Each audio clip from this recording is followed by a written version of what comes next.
Welcome back your money में आज हम सुलझा रहे हैं म्यूचुअल फंड से जुड़ी आपकी परेशानियों को और हमारे साथ है investonline.in के MD Abhinav English.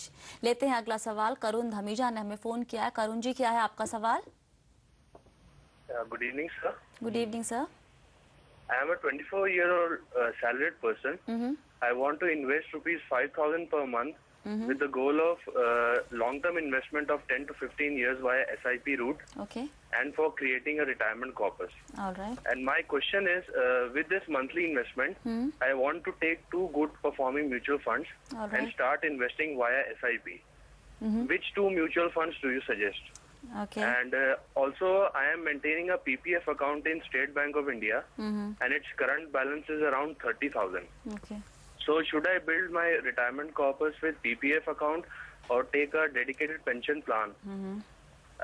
What should be my strategy in these two scenarios? Okay. When my income increases, which is currently at 22,000 per month, and when I get married. And ma'am, please take into consideration tax benefits while suggesting mutual funds or pension plan investment. All right. बहुत ही interesting सवाल है। पहला ये कि 10 से 15 साल के लिए रिटायरमेंट प्लान करना चाहते हैं, एसआईपी के जरिए निवेश, आप क्या फंड्स किसमें इनफैक्ट निवेश करने की सलाह देंगे? स्वती, एक लार्ज कैप और एक मिड कैप फंड के लिए आइडियल रहेगा। Okay. जो दोनों जो अपने क्षेत्र में अग्रेसिव हैं। अगर आप लार्ज कैप में आप अग्रेसिव फंड ले तो एचडीएफसी टॉप 200 एक काफी अग्रेसिव फंड है। और मिड कैप में मैं सजेस्ट करूंगा Birla Sun Life mid cap fund choose करें। ऑलराइट। दूसरा सवाल, क्योंकि सवाल बहुत ज्यादा है, मैं बहुत थोड़ा जल्दी लेना पड़ेगा इनका सवाल। पीपीएफ अकाउंट और अलग से एक डेडिकेटेड पेंशन प्लान, दोनों में से ऑप्शन? देखिए, दोनों एकदम अलग कैटेगरीज के इन्वेस्टमेंट्स हैं, पीपीएफ और पेंशन प्लान्स। हाउएवर वो अगर पेंशन प्लान देख रहे हैं तो इन्होंने I mean most probably insurance pension plan सुना होगा, वो मैं रिकमेंड नहीं करता हूँ। बट मैं ये सजेस्ट करूंगा वो फ्रैंकलिन इंडिया पेंशन प्लान या यूटीआई इंडिया का पेंशन प्लान चूज करें। They would be better then. And PPF में at the age of 24 I don't think he needs to build a corpus now. थोड़ा सा market exposure मिलेगा pension plan से तो better है उनके लिए। You can take the risks.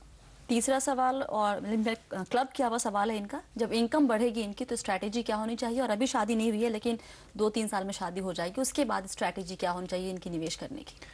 देखिए, अभी इस एज में उनके कोई डेट्स नहीं होंगे, तो अगर वो महीने के बता रहे 22,000 रुपए की इनकी कुछ इनकम है तो एटलीस्ट 50% या हायर उनको सेव करके अगर इन्वेस्ट करें तो that's a brilliant thing to do. Going forward इनकी इनकम्स बढ़ती हैं तो नेचुरली जिस प्रोपोर्शन से बढ़ी है उसी प्रोपोर्शन में इनको अपने इन्वेस्टमेंट भी बढ़ानी चाहिए। खाली सिर्फ जब उनकी शादी हो जाए या जब फैमिली स्टार्ट हो जाती है तो you should also take care कि वो रिस्क कवर लें, अपनी लाइफ को भी इंश्योर करें कंपैरेटिवली, और एक मेडिकल इंश्योरेंस प्लान भी लें। ये भी बहुत जरूरी होता है once you have a family in place so that medical emergencies can be taken care of. Alright.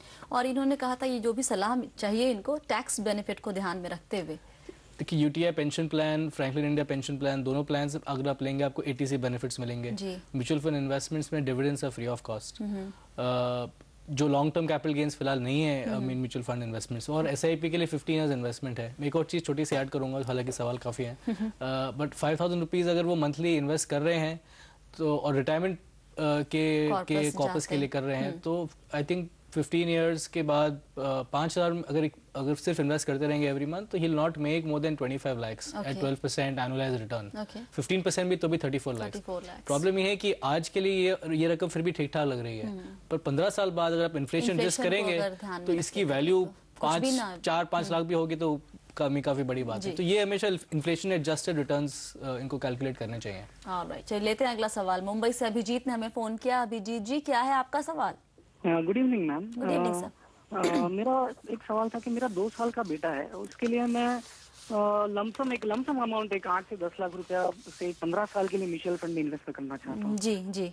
हाँ, तो ये एसटीपी के जरिए मैं इन्वेस्ट करूँ, और अगर एसटीपी के जरिए करूँ तो एसटीपी का टाइम होराइजन कितना होना चाहिए? और मैंने कुछ फंड्स शॉर्टलिस्ट किए हैं। बताइए। एचडीएफसी टॉप 200 जी, BSP Black Rock top 100, Reliance growth और एचडीएफसी प्रूडेंस।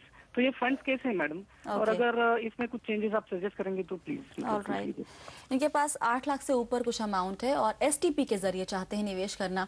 सलाह दीजिए कि कितना ड्यूरेशन एसटीपी से एसआईपी में, मतलब किसी इक्विटी फंड में ट्रांसफर करने का ड्यूरेशन कितना होना चाहिए कायदे से? सो दी मैक्सिमम 1 year इज सफिशिएंट। वो एक वीकली ऑप्शन चूज कर सकते हैं इन्वेस्टमेंट करने के लिए। जो उन्होंने फंड सजेस्ट करे हैं इसमें से मैं सजेस्ट करूंगा कि कुछ चेंजेस करें। एचडीएफसी टॉप 200 इज फाइन, और डीएसपी ब्लैक रॉक टॉप 100 की बजाय वो अगर DSP black rock equity fund choose करें तो will be better. Reliance growth fund is fine again, और रिलायंस ग्रोथ फंड की बजाय Birla Saylor dividend yield plus fund भी ले सकते हैं, which is done very well. और चौथा मैं उनको सजेस्ट करूंगा एचडीएफसी प्रूडेंस जो बैलेंस फंड है वो चूज ना करके एक आईसीआईसीआई प्रू डायनामिक प्लान लें, बिकॉज अगर लॉन्ग टर्म एसआईपी इन्वेस्टमेंट है तो बैलेंस फंड लेके कोई सेंस नहीं होता है। तो ICICI Pru like dynamic plan लें। ये सब फंड्स का आप कंसिस्टेंट परफॉर्मेंस देखें 5 to 7 years, they have all given above 25-30% annualised return. I am not saying it will continue, but at least track record अच्छा दिखा रहा है। हाँ, and consistent management of funds है, तो आई सजेस्ट ये 4 फंड्स यूज करना इनके लिए काफी बेहतर रहेगा। ऑलराइट अभिजीत जी, तो आपका जो टाइम होराइजन आप एसटीपी का पूछ रहे थे वो एट द मैक्स 1 साल आप बात कर रहे हो, राइट? 1 साल इज वेरी वेरी गुड। और आपने जो फंड का सिलेक्शन किया है उसमें कुछ चेंज करने की जरूरत है। एचडीएफसी टॉप 200 सही है, DSP black rock equity fund की तरफ ध्यान दीजिए, रिलायंस ग्रोथ को भी आप देख सकते हैं, Birla Sun life dividend yield fund और आईसीआईसीआई प्रू डायनामिक प्लान, आप इन चारों में से 2 सफिशिएंट रहेगा अभिनव, या 3 फिर चारों में निवेश करें? ये चारों में करें, पर उसके बाद और स्कीम्स बढ़ाए नहीं। तो जब जैसे कॉर्पस बढ़ता रहे इन्हीं फंड्स में ऐड करने की जरूरत है। आई मीन जो फंड में सजेस्ट कर रहा हूँ इसमें continuously can go on adding, there is no problem. चलिए वक्त है एक छोटे से ब्रेक का। ब्रेक के बाद हम कुछ और सवाल लेंगे और उसके जवाब देने की हम पूरी कोशिश करेंगे। आप बने रहिए सीएनबीसी आवाज के साथ।